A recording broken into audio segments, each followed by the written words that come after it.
আপনারা যারা রটওয়াইলারের বাচ্চা টাচ্চা কিনবেন তারা অবশ্যই রটওয়াইলারের প্যারেন্টস দেখে কিনবেন। দেখেন এদের প্যারেন্টস, এটা হলো একটা রটওয়াইলারের ঘাড়, দেখেন কতখানি মোটা এদের ঘাড়, এদের মাথা, ঠিক আছে, প্রচুর মোটা থাকে এদের ঘাড়। দেখেন এদের বুকটা দেখেন, বুক, এদের ঘাড় আর মাথা টাথা দেখেন, বডি টডি, এদের বডি অনেক মোটা থাকে।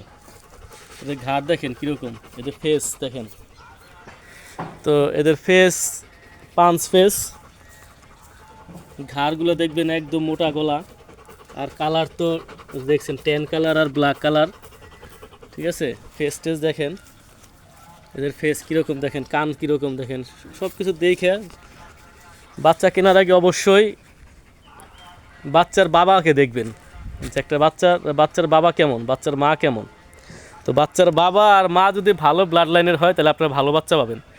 আর রটওয়েলার জাতটা এমন অ্যাগ্রেসিভ একটা জাত, বাড়ির ভেতরে যদি একটা পাখিও আসে, একটা মুরগিও আসে, বা একটা বিড়াল আর কুকুর তো দূরের কথা, একটা পাখি মুরগি এলো এদেরকে মনে করেন যে মেরে ফেলার জন্য দৌড়ায়, বুঝছেন। তো সেই ক্ষেত্রে যারা অ্যাগ্রেসিভ টাইপের, যারা নাকি গার্ড ডগ কিনতে চান, তারা অবশ্যই ভালো প্যারেন্টস দেখে ভালো ব্লাড লাইনের রটওয়েলার কিনবেন, এটাই আমার পরামর্শ। ওকে, ধন্যবাদ।